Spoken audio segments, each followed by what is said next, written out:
Hello everyone, myself Saloni Agarwal. I hope you all are doing well.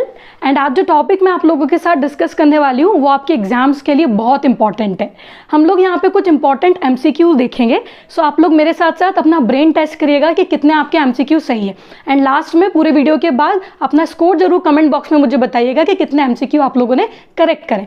सो हम लोग start करते हैं सबसे पहले एमसीक्यू के साथ। ये जो क्वेश्चन है इसमें लिखा है which of the following pair is correct. ठीक है, यू हैव टू आइडेंटिफाई कि इन चार ऑप्शंस में से पेयर कौन सा करेक्ट है। ये जो NPA it is national park, ध्यान से देखिए। सबसे पहले लिखा है मुरलेन नेशनल पार्क, कहाँ पे? मणिपुर में। Mount Harriet National Park Mizoram में। Mouling National Park Arunachal Pradesh and Moulim National Park Meghalaya. अगर आप ध्यान से देखेंगे तो हमको मालूम है कि जो मुरलेन नेशनल पार्क है मणिपुर में नहीं है, ये मिजोरम में। तो ये वाला पेयर करेक्ट हुआ क्या? नहीं हुआ। इसके बाद Mount Harriet National Park Andaman and Nicobar Islands में। इसके बाद Mouling National Park, yes it is situated in Arunachal Pradesh. और उसके बाद आता है Moulim National Park which is in Meghalaya. ये सही है क्या? नहीं है। क्यों? क्योंकि कहाँ पे है ये? गोवा। ठीक है, सो यहाँ पे जितने भी ऑप्शंस थे इसमें correct answer is Mouling National Park which is situated in Arunachal Pradesh. आप लोग अपनी एग्जाम्स में जाने के पहले पूरे नेशनल पार्क रिवाइज करके जाइएगा, क्योंकि इंपॉर्टेंट टॉपिक है, इससे हम क्वेश्चन एक्सपेक्ट करते हैं। ठीक है, जो मैंने नेशनल पार्क्स बताए उसमें से ये रहा आपका मॉलिंग नेशनल पार्क जो अरुणाचल प्रदेश में सिचुएटेड है, मुल्लेन नेशनल पार्क जो मिजोरम में सिचुएटेड है। मिजोरम के और भी नेशनल पार्क्स यहाँ पे लिखे हुए हैं। इसके बाद मैंने आप लोगों को गोवा का एक नेशनल पार्क बताया है जिसका नाम क्या है? मॉलेम है। ठीक है, और एक और नेशनल पार्क हम लोगों ने यहाँ पे मार्क करा है जिसका नाम है माउंट हैरियट नेशनल पार्क, जो कि कहाँ पे सिचुएटेड है? अंडमान एंड निकोबार आइलैंड्स में। ठीक है, तो इसको प्लीज रिवाइज करके जाइएगा। बढ़ते हैं नेक्स्ट क्वेश्चन की तरफ। What is sun's declination when there is summer solstice in the northern hemisphere? Quite interesting question. अगर नदर्न हेमिस्फीयर में समर सॉल्स्टाइज है तो हम लोगों को मालूम है कि अर्थ की एक्सिस टिल्टेड है। ठीक है, this is your equator 0 degree, और अर्थ की एक्सिस अगर टिल्टेड है और समर सॉल्स्टाइज नदर्न हेमिस्फीयर में है तो ट्रॉपिक ऑफ कैंसर पे सन की जो रेज है वो क्या हो रही होगी? वर्टिकल फॉल हो रही होगी। मतलब जो सन की रेज का इंक्लिनेशन होगा अर्थ के सरफेस के साथ वो कितना होगा? 90 डिग्री। ठीक है, ये क्या है? Inclination, angle of inclination of sun's rays. But question बहुत इंटरेस्टिंग है। उसने क्या पूछा है? उसने पूछा है कि सन का डिक्लिनेशन क्या है। तो पहले तो आप लोगों को मालूम होना चाहिए कि डिक्लिनेशन क्या होता है। डिक्लिनेशन याद रखिएगा, डिक्लिनेशन एक एंगल होता है। देखो मैं इमेज में ज़्यादा अच्छे से समझ में आएगा। डिक्लिनेशन एक एंगल होता है, ये दिख रही है आपको येलो लाइन। अगर मैं अर्थ के सेंटर से सन के सेंटर तक एक लाइन ड्रॉ कर दूं और एंगल निकालूं इक्वेटर के साथ, तो वो जो एंगल निकल के आता है दैट इज सन्स डिक्लिनेशन। अब ध्यान से समझिएगा, जब समर सॉल्स्टाइस की बात आ रही है, देखो समर सॉल्स्टाइस की बात आ रही है नदर्न हेमिस्फीयर में, तो जो सन का डिक्लिनेशन होता है इट इज 23.5 डिग्री नॉर्थ। ठीक है, और 30 डिग्री गलत है, 30 डिग्री साउथ, और ये साउथ भी गलत है। इसमें भी आपको दिख ही रहा है ये वाला जो पोजीशन है जब नदर्न हेमिस्फीयर सन की तरफ टिल्टेड है। तो आंसर इज 23.5 डिग्री नॉर्थ। ठीक है, ये सन की एक्सेस टिल्टेड है विच इज अप्रोक्सीमेटली 23.5 डिग्री। जो नेक्स्ट क्वेश्चन है वो है what is the transfer of heat through horizontal movement of air called. अगर एयर का हॉरिजॉन्टल मूवमेंट होगा और अगर उससे हीट ट्रांसफर होती है तो उसको क्या बोला जाता है? कंडक्शन, कन्वेक्शन, रेडिएशन या फिर एडवेक्शन? Answer is advection. ठीक है, काफी इंपॉर्टेंट कॉन्सेप्ट है क्लाइमेटोलॉजी का, याद रखिएगा। अगर लेट सपोज फायर के ऊपर एक आप आयरन रॉड पकड़ के खड़े होते हैं तो जो एंड फायर की तरफ होगा वहां पे टेम्परेचर ज्यादा होगा, थोड़ी देर बाद automatically you feel warmness in your hand. तो ये जो हीट ट्रांसफर हुआ वो किसकी वजह से हुआ? कंडक्शन की वजह से हुआ। कंडक्शन हमेशा डायरेक्ट कांटेक्ट की वजह से होता है और ये सॉलिड मीडियम में होता है, जबकि अगर आप कन्वेक्शन और एडवेक्शन की बात करें तो ये सॉलिड मीडियम में नहीं होता है। कहने का मतलब ये है अगर जो एयर है वो वर्टिकली मूव करती है, ठीक है, एयर के वर्टिकल मूवमेंट को करंट बोला जाता है। ठीक है, तो उसकी वजह से जो हीट ट्रांसफर होती है उसको बोला जाता है कन्वेक्शन। और अगर एयर हॉरिजॉन्टली मूव कर जाए तो उसको क्या बोला जाएगा? एडवेक्शन। देन फिर रेडिएशन क्या है? ध्यान रखिएगा, जब हीट ट्रांसफर होती है और जिसमें पार्टिकल्स इन्वॉल्व नहीं होते हैं, या फिर मैं कहूँ जो हीट ट्रांसफर इलेक्ट्रोमैग्नेटिक वेव्स के थ्रू होती है, जैसे कि आपका माइक्रोवेव हो गया, इंफ्रारेड हो गया, उस हीट ट्रांसफर को क्या बोला जाता है? रेडिएशन बोला जाता है। ठीक है, याद रखिएगा, भूलिएगा नहीं। बढ़ते हैं आगे नेक्स्ट कॉन्सेप्ट की तरफ। कलर चेंज करते हैं पहले। हाँ, the warm dry wind Harmattan blows in which continent. सबसे पहले तो आप लोगों को समझ में आ गया होगा कि Harmattan is a type of wind जो कि एक वार्म है। ध्यान रखिएगा ये लोकल विंड्स का कॉन्सेप्ट इन्वॉल्व है यहाँ पे। लोकल विंड्स दो तरह की होती हैं, वार्म और कोल्ड। अब आपको बताना है कि हर्मटन कहाँ पे ब्लो करती है। Africa, Europe, Asia, South America. It blows in Africa. ठीक है, ऐसा नहीं है कि एग्जाम के लिए सिर्फ आप हर्मटन पढ़ के जाएंगे। There are number of local winds जो अलग अलग कॉन्टिनेंट्स में ब्लो कर रही है, आपको मालूम होना चाहिए। ठीक है, और ये हर्मटन आप लोगों को दिख भी रही है यहाँ पे। इसको डॉक्टर्स विंड भी बोला जाता है, ये भी याद रखिएगा। और वार्म विंड है। ठीक है, देखो यहाँ पे सिरोको, खामसीन, लू जो है वो इंडिया में चलती है, आपको मालूम है, ये भी एक तरह की लोकल विंड है। सो प्लीज एक बार लोकल विंड्स को भी रिवाइज करिएगा एग्जाम के पहले। नेक्स्ट है Ekman spiral relates with. Ekman spiral जो कॉन्सेप्ट है वो किसके साथ रिलेट करता है? Planetary winds, ocean currents, earth rotation, Coriolis force. ठीक है, आप लोगों का आंसर आ ही गया होगा और पता होना चाहिए कि it relates with ocean currents. ठीक है, ये ओशियनोलॉजी जो है उससे रिलेट कर रहा है, इंपॉर्टेंट है। देखो इसको समझते हैं थोड़ा सा। मैं आपको बताऊंगी कि एकमैन स्पाइरल क्या है। ध्यान रखिएगा कि जो एकमैन स्पाइरल है उसमें हम वाटर के मूवमेंट की बात करते हैं। एज एन जैसे कि अगर स्पीड और डायरेक्शन की बात करी जाए तो वो कॉन्सेप्ट किसने बताया, किसकी मदद से हम समझते हैं? एकमैन स्पाइरल की मदद से समझते हैं। एकमैन स्पाइरल ये कहता है कि जो वाटर की ऊपर वाली लेयर है, टॉप मोस्ट लेयर या सरफेस पे अगर जब आप बात करोगे तो वाटर जो होता है it set in motion because of wind. जो ऊपर में हवा चल रही है उसकी वजह से वाटर में एक मोशन जनरेट होता है। लेकिन अगर लेट सपोज विंड का डायरेक्शन ये है, जैसे कि आप लोगों को डायग्राम में दिख रहा है, अगर आप विंड के डायरेक्शन की बात कर रहे हैं, देखिए यहाँ पे अगर विंड का डायरेक्शन ये है तो जो सरफेस लेयर होती है वो उसके 45 डिग्री राइट में मूव करेगी। अगर आप नदर्न हेमिस्फीयर में हैं तो अभी राइट में ही क्यों करी, आपको याद आना चाहिए कोरियोलिस फोर्स। कोरियोलिस फोर्स के साथ साथ Ferrel's law of deflection. Ferrel's law of deflection ये कहता है कि नदर्न हेमिस्फीयर में जो मूवमेंट होता है it is towards right side और सदर्न हेमिस्फीयर में it is towards left side. तो ध्यान रखिएगा जो वाटर है वो राइट की तरफ मूव करेगा अगर आप नदर्न हेमिस्फीयर में। जब ये राइट की तरफ मूव करेगा तो जो ऊपर वाली लेयर है वो नीचे वाली लेयर को मोशन में ला देगी। अब होगा क्या, ये जो एनर्जी है वो एक लेयर से दूसरी लेयर में ट्रांसफर होती चली जाएगी और एक स्पाइरल लाइक डायग्राम बन जाएगा जो आपको ऐसा दिख रहा है। ठीक है, अब ध्यान से समझना कि जब ये एनर्जी ट्रांसफर हो रही है तो बीच में जो फ्रिक्शन है वो एनर्जी को कंज्यूम कर लेगा। जब फ्रिक्शन एनर्जी को कंज्यूम करेगा तो एक टाइम ऐसा आएगा कि जो वाटर की लेयर है उसका मूवमेंट स्टॉप हो जाएगा और वहीं तक से वाटर क्या करेगा, मूव करेगा। तो अप्रोक्सीमेटली जो इसका हाइट होता है ओशियन करंट्स का जिसमें वाटर मूव करता है it is up to a height of 100 metre only, क्योंकि एक टाइम बाद ये इसके अपोजिट हो जाएगा, मतलब विंड के डायरेक्शन के अपोजिट वाटर मूव करने लगेगा तो कोई मोशन ही नहीं होगा। ठीक है, तो याद रखिएगा कि एकमैन स्पाइरल क्या है, मैंने आपको अच्छे से समझा दिया, भूलिएगा मत। नेक्स्ट फैक्चुअल क्वेश्चन है, Lake Balkhash is situated in which country? कौन सी कंट्री में लेक बलकाश सिचुएटेड है? Turkmenistan, Uzbekistan, Kyrgyzstan, Kazakhstan. अब देखो आप ऑप्शंस भी इस तरह से डिजाइन है कि थोड़ा सा कंफ्यूजिंग है। सारी सेंट्रल एशिया की कंट्रीज यहाँ पे लिखी हुई है। इसका आंसर क्या है वैसे? कजाकिस्तान। ठीक है, देखिए आप लोग ये वर्ल्ड में कुछ इंपॉर्टेंट लेक्स है जो आपको पता होना चाहिए, जिसमें से ये आपकी जो लेक बलकाश है it is situated in Kazakhstan. Please confuse मत होइएगा लेक बेकाल के साथ जो रशिया में सिचुएटेड है। ठीक है, कैस्पियन सी मत भूलिएगा, लेक लडोगा, ये सारी इंपॉर्टेंट लेक्स है जितनी भी इस इमेज पे लगी हुई है। ठीक है, बढ़ते हैं नेक्स्ट क्वेश्चन की तरफ। Bosphorus Strait joins which two water bodies? कौन सी दो वाटर बॉडीज को बॉस्फोरस स्ट्रेट ज्वाइन करता है?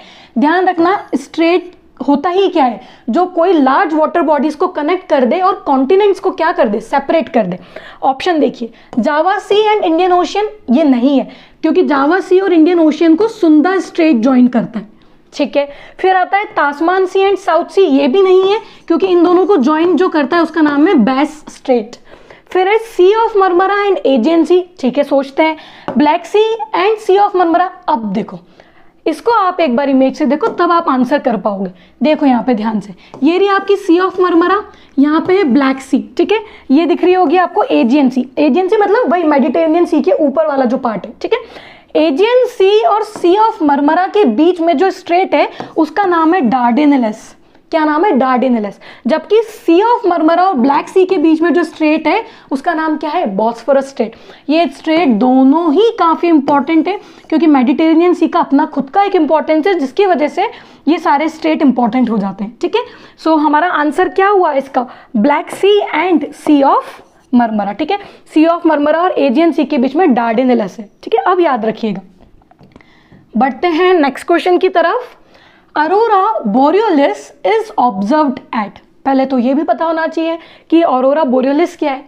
ओके, वो समझते हैं। ऑप्शन देखते हैं, South Pole, North Pole, equator, Arctic Circle. इसका आंसर है आपका नॉर्थ पोल। ध्यान रखिएगा, अरोरा बोरियोलिस नॉर्थ पोल पे होता है, अरोरा ऑस्ट्रेलिस, ठीक है, अरोरा ऑस्ट्रेलिस साउथ पोल पे होता है, ठीक है। अब देखो इस इमेज में ध्यान से, होता यह है कि जब सन से सोलार विंड्स आती है या सोलार फ्लेयर्स और जब ये पार्टिकल्स कंटिन्यूसली सन से अर्थ की तरफ आते हैं तो ये अर्थ के मैग्नेटिक फील्ड में ट्रैप हो जाते हैं, और जब ये अर्थ के मैग्नेटिक फील्ड में ट्रैप हो जाते हैं तो ये अरोरा की तरह इमर्ज आउट होते हैं। अब ये अरोरा क्या है? ये जो आपको इस साइड इमेज में दिख रहा है, ये स्पार्कलिंग और जो कलरफुल लाइट है वैसा हमको ऊपर एटमॉस्फेयर में दिखता है, उसी को अरोरा ऑस्ट्रेलिस और अरोरा बोरियोलिस बोला जाता है, ठीक है। याद रखिएगा, भूलिएगा नहीं। बढ़ते हैं next. Cholamu Lake is also known as, ठीक है, ये भी फैक्चुअल क्वेश्चन है बट इंपॉर्टेंट है। सबसे पहले लिखा है सोलामो, पैंगोंग सो, सो मोरिरी, सोकर। इसका आंसर है सोलामो। याद रखिएगा, चोलामू लेक को सोलामो भी बोला जाता है, जो कहाँ पे सिचुएटेड है? सिक्किम में सिचुएटेड है, and it is the highest lake in India. काफी इंपॉर्टेंट है, ये रही आपकी चोलामू लेक, ठीक है। ये हाईएस्ट लेक है इंडिया में। बाकी की जो तीन मैंने ऑप्शंस में डाली हुई है वो है पैंगोंग सो, सो मोरिरी, सोकर। ये सब कहाँ सिचुएटेड है? लद्दाख में सिचुएटेड है, ठीक है। तो लेक से रिलेटेड पढ़ के जाइएगा कि आर्टिफिशियल कौन सी है, नेचुरल कौन सी है, लार्जेस्ट आर्टिफिशियल कौन सी है, सारा डेटा आप लोगों को मालूम होना चाहिए एग्जाम से जो रिलेट करता है, ठीक है। और चिल्का लेक हमेशा बहुत न्यूज़ में रहती है, उड़ीसा में है, याद रखिएगा, ठीक है। और भी इंपॉर्टेंट लेक्स है। बढ़ते हैं आगे नेक्स्ट क्वेश्चन की तरफ। Which is the third longest river in the world, ठीक है। Mind the question carefully. It is कि थर्ड लॉन्गेस्ट पूछा है, फर्स्ट और सेकंड नहीं पूछा है, क्योंकि सबको मालूम है कि फर्स्ट लॉन्गेस्ट रिवर हमारी नाइल है, सेकंड हमारी है अमेजोन। नाइल कौन से कॉन्टिनेंट में है? अफ्रीका में। अमेजोन साउथ अमेरिका में।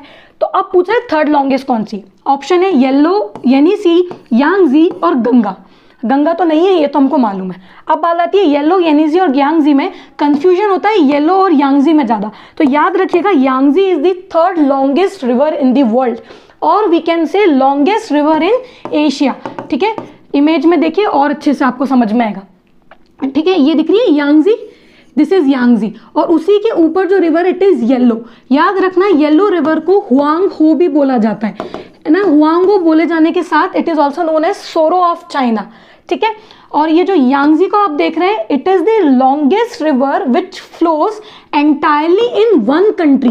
एक ही कंट्री में पूरी रिवर फ्लो करके जा रही है। थर्ड लॉन्गेस्ट तो है, लॉन्गेस्ट एशिया में, वो भी सही बात है, ठीक है। ये पॉइंट्स याद रखिएगा। और येनिसी आप लोगों को दिख ही रही है, ये रशिया वाले पार्ट में फ्लो करती है, और इसका जो माउथ है वो आर्कटिक ओशियन में, ठीक है। अच्छा क्वेश्चन था। वर्ल्ड के इंपॉर्टेंट रिवर्स कवर कर लेना अगर कुछ पार्ट छूटा हो तो। Okay, Hudson Bay is close to which country. Again mapping का क्वेश्चन है, काफी अच्छा क्वेश्चन है कि हडसन बे कौन सी कंट्री के पास में? मैक्सिको, यूएसए, क्यूबा, कनाडा, ठीक है। अब देखो ध्यान से, सारे ऑप्शंस इस तरह से डिजाइंड है कि आपको लग सकता है कि शायद क्यूबा हो, है ना, बट ऐसा नहीं है। याद रखिएगा ये कनाडा में, ठीक है। देखो इमेज में देखो, ये रही आपकी हडसन बे, ठीक है। It is close to where?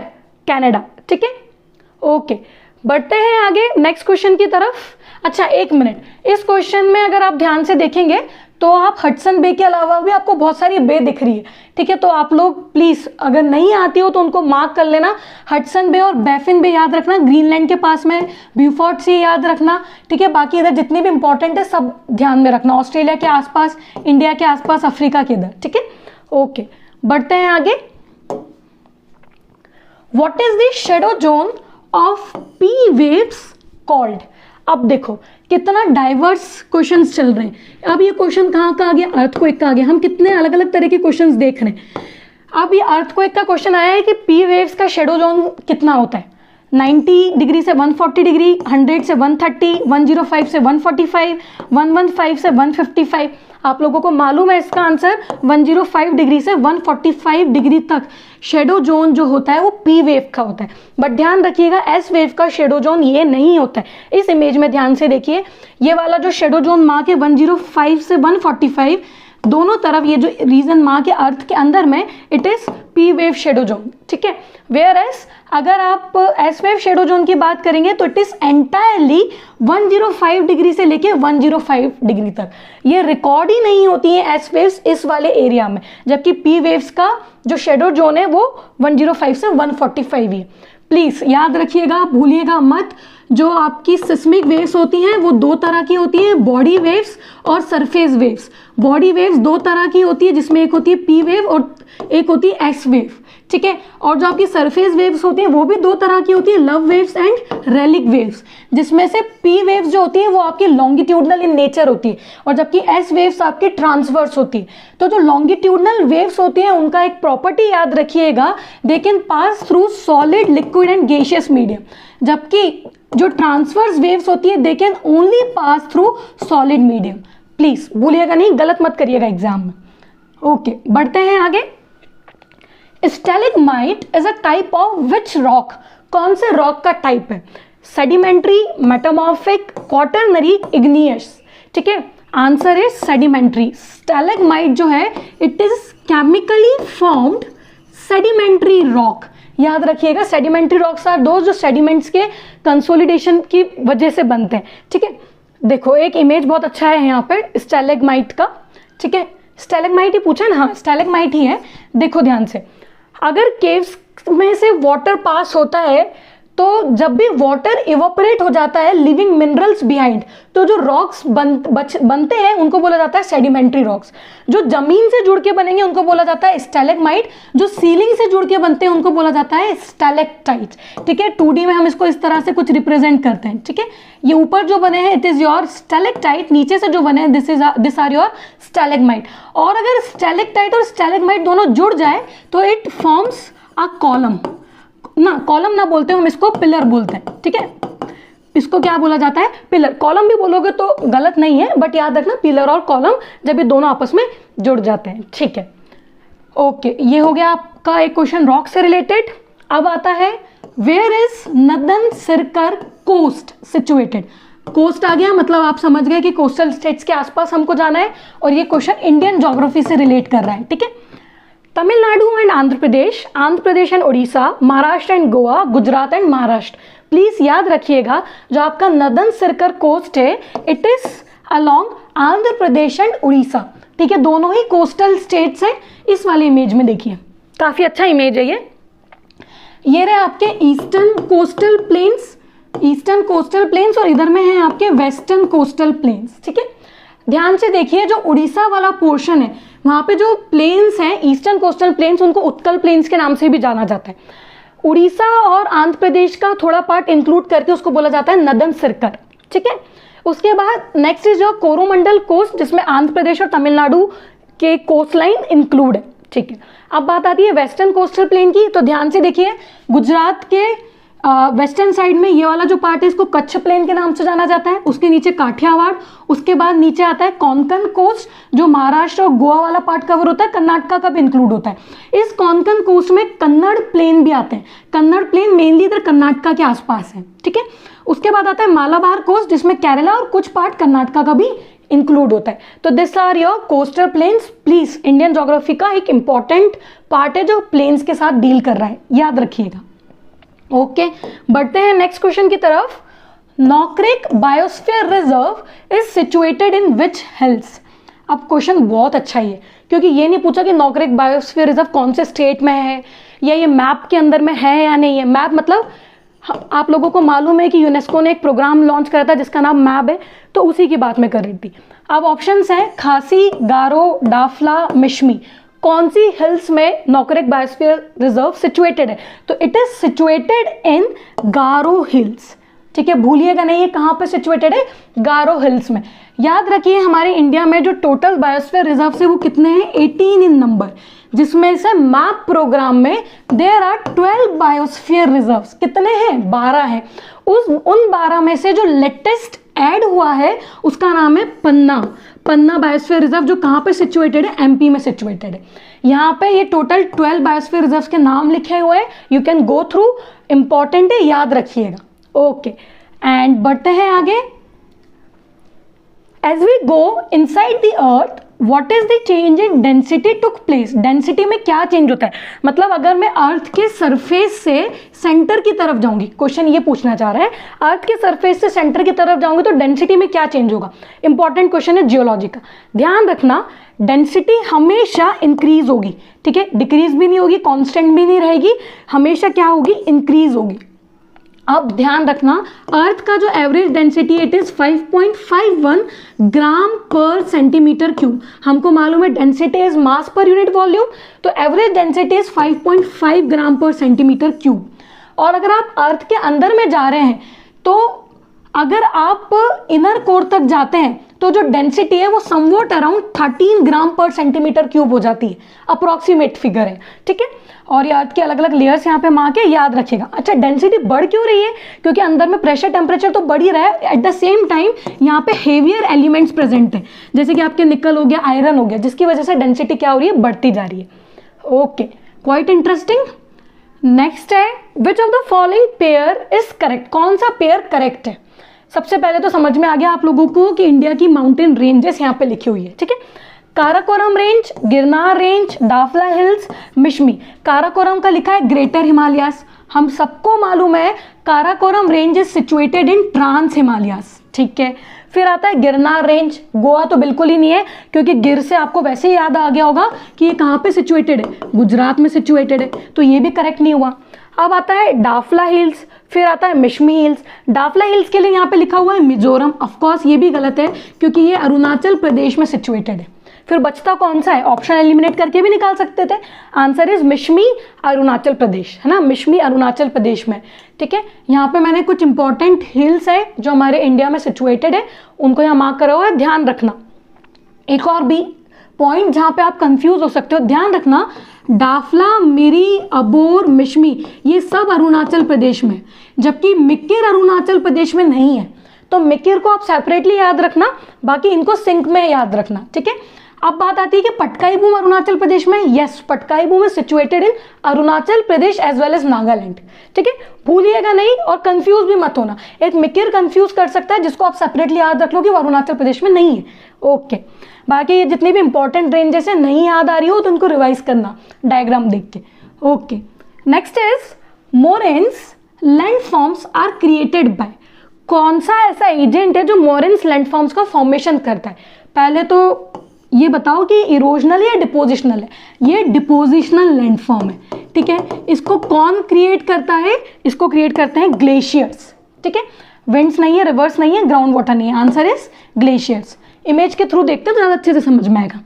यहाँ पे ये जितने भी लैंडफॉर्म्स लिखे हुए हैं, दिस आर इरोजनल लैंडफॉर्म्स, जो कौन बनाता है? ग्लेशियर्स बनाते हैं, ठीक है। And this are depositional landform, जो ग्लेशियर्स के द्वारा बनाए जाते हैं, ठीक है, ओके। अब बात आती है कि मोरेन्स को क्या मतलब, क्या होते हैं मोरेन्स एक्चुअली में, ओके। देखो, ग्लेशियल टिल, अब पहले तो वापस बात आई कि टिल क्या है, ठीक है। तो ग्लेशियल टिल क्या होता है? जब ग्लेशियर्स बहुत सारा सेडिमेंट्स अपने साथ लाते हैं और लाके एक जगह डिपॉजिट करते हैं तो वो काय में कन्वर्ट हो जाते हैं? सेडिमेंट्री रॉक्स में। उनको ग्लेशियल टिल या ग्लेशियल टिलाइट्स भी बोला जाता है, ठीक है। अब ये जो ग्लेशियल टिलाइट्स हैं, जब ये एक जगह खट्टे हो जाते हैं और ये रिजेस का फॉर्मेशन कर लेते हैं, जब ये रिजेस का फॉर्मेशन करते हैं तो वहां पे जो आपकी लॉन्ग रिज बनती है ग्लेशियल टिल के डिपोजिशन की वजह से, उसको क्या बोला जाता है? मोरेन्स बोला जाता है, ठीक है। भूलेगा नहीं कि मोरेन्स क्या होते हैं, ठीक है, ओके। नेक्स्ट क्वेश्चन की तरफ बढ़ते हैं। अब हमारा जो नेक्स्ट क्वेश्चन है वो है, under geological time scale pleistocene is a type of, ठीक है। आप लोगों को, मुझे मालूम है ये याद करने में बहुत टफ होता है जियोलॉजिकल टाइम स्केल, बट फिर भी हम लोगों को इसका क्रोनोलॉजी मालूम होना चाहिए। प्लेस्टोसीन क्या है? Ion, era, period, epoch. ठीक है, इसका आंसर क्या है? इपॉक। ठीक है, जिसने भी ये सही आंसर करा है वेरी गुड। ठीक है, इसमें देखो मैं पहले जियोलॉजिकल टाइम स्केल की मदद से आपको बताती हूँ कि जो इयॉन, एरा, पीरियड, इपॉक की आप बात कर रहे हैं, हमेशा याद रखना इनका क्रोनोलॉजी। सबसे पहले आपका जो डिवीजन है उसमें सबसे पहले आता है आपका eon, followed by era, followed by period, then is your epoch and finally is your age. ठीक है, अब आप लोगों को यहाँ पे दिख रहा है कि हम जिस इयॉन में है उसका नाम है फेनर्जोइक। ठीक है, क्या नाम है? फेनर्जोइक। जिस एरा में आप है इसका नाम है सेनोजोइक। ठीक है, पीरियड इसका नाम है क्वाटरनरी, याद रखिएगा, भूलिएगा मत एग्जाम के लिए। और इपोक में जिसमें हमें उसका नाम है होलोसिन। होलोसिन के पहले वाला जो इपोक था उसका नाम है प्लेस्टोसिन। ओके, प्लेस्टोसिन होलोसिन के पहले था, जिसमें आपके there was a complete ice age. ठीक है, होमो सैपियंस इवॉल्व हुए थे और होलोसिन में जो है आपके मॉडर्न मैन है। सो याद रखिएगा, भूलिएगा नहीं, Pleistocene is a type of epoch. Okay, बढ़ते हैं नेक्स्ट।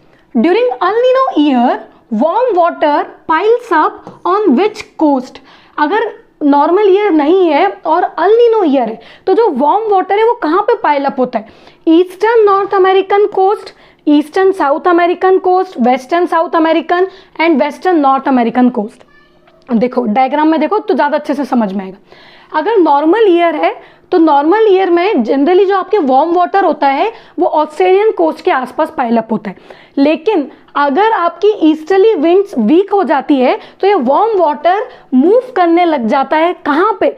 साउथ अमेरिका की वेस्टर्न कोस्ट की तरफ। और जब ये यहाँ पे मूव करने लग जाता है तो यहाँ पे आपका पूरा वार्म वाटर क्या हो जाता है? पाइल अप होता है, जिसकी वजह से यहाँ पे हमको मालूम है वार्म वाटर होने की वजह से लो प्रेशर क्रिएट होगा और इस वाले रीजन में एक्सट्रीम रेनफॉल होती है।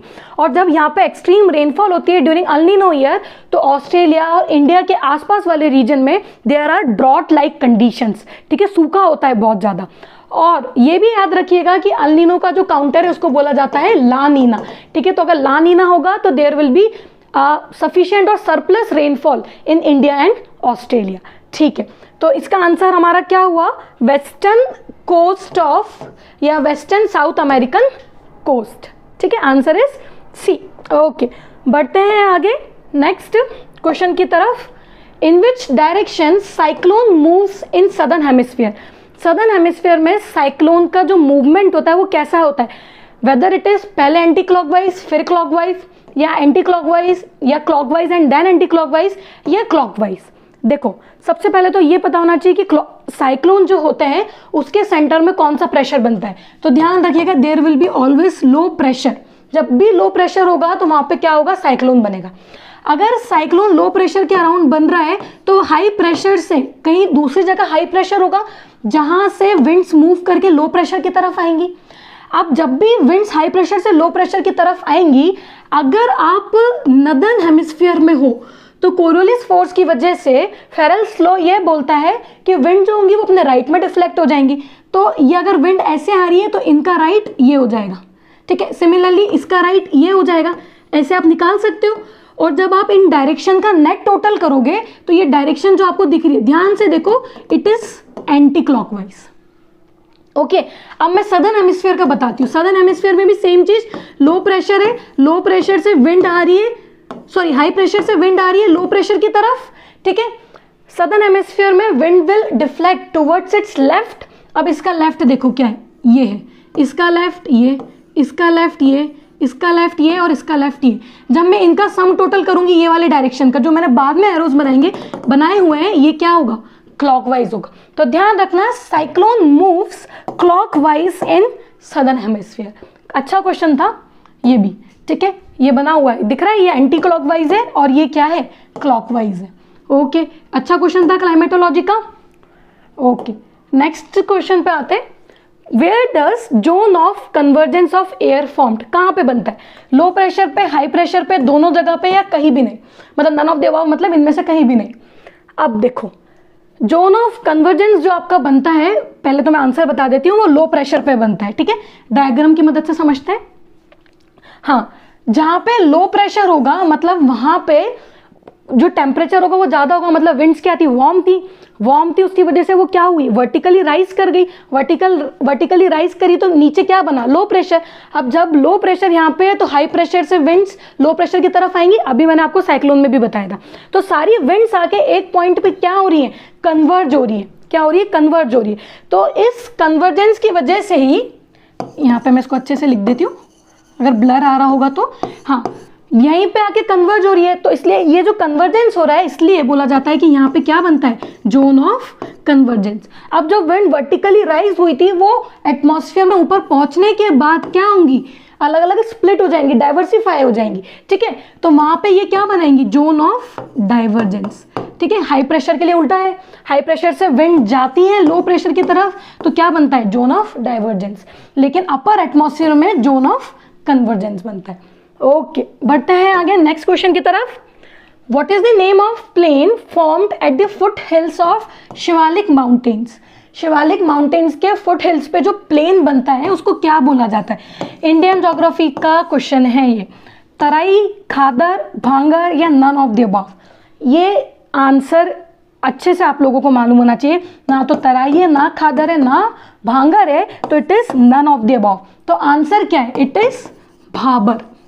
उस प्लेन को क्या बोला जाता है, भाबर बोला जाता है। देखिए ध्यान से, ये रहे आपके माउंटेन्स, ये आपका शिवालिक, ठीक है। शिवालिक के फुट हिल्स पे जो ग्रेवल्स और बड़े बड़े बोल्डर्स जो रिवर्स अपने साथ लेके आती है उनको यहाँ पे डिपोजिट कर देती है, इस रीजन को बोला जाता है भाबर।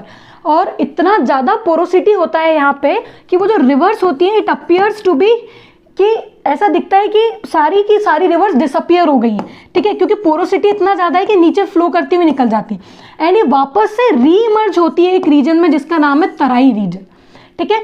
और जो रिवर का चैनल है जिसमें से रिवर फ्लो करके जा रही है, उसके आसपास वाला एरिया जहाँ पे फ्लड्स आने की वजह से बार बार उस प्लेन के आसपास फ्लड्स आ जाती हैं, फ्लड्स आने की वजह से वहाँ पे सेडिमेंट्स बार बार रिप्लेनिश होते रहते हैं, उस एरिया को बोला जाता है खादर। और चैनल के दूर वाला एरिया जहाँ पे फ्लड्स का पानी नहीं पहुँच पाता है, जो ओल्ड एलुवियम जहाँ पे है उसको बोला जाता है भांगर। क्या बोला जाता है, भांगर। और जहाँ पे न्यू एलुवियम है, जहाँ पे सेडिमेंट्स बार बार रिप्लेनिश हो रहे हैं, उसको बोला जाता है खादर, ठीक है। याद रखिएगा, प्लेन से रिलेटेड था। जो नेक्स्ट क्वेश्चन है वो है which among the following is a conventional form of energy.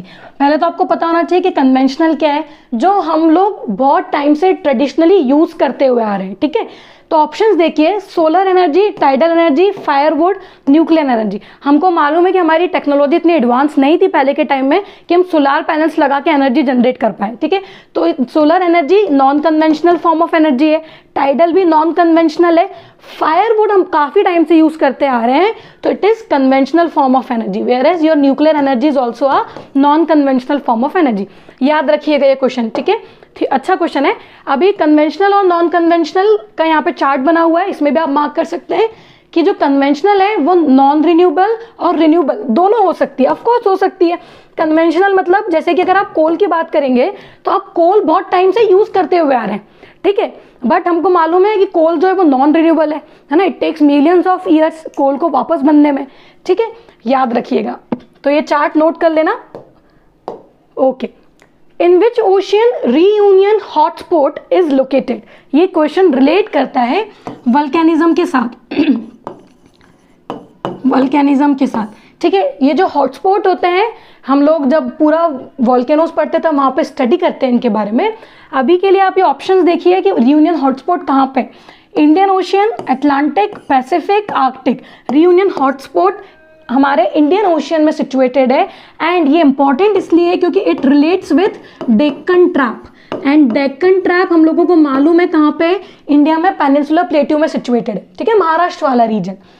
अब और भी रियूनियन हॉटस्पॉट के अलावा भी ये जो वर्ल्ड में मेजर हॉटस्पॉट्स हैं वो यहाँ पे मार्क करे हुए हैं, ठीक है। ये जो आपको एनसर्कल दिख रहे हैं, this are the present location of the hotspot, जिसमें से देखो ये रहा आपका रियूनियन हॉटस्पॉट, और मैंने बताया कि it relates with Deccan trap, okay, याद रखिएगा, ठीक है। अब ये हो गए सारे एमसीक्यू। आई होप आप लोगों ने अपना स्कोर पूरा टैली कर लिया होगा।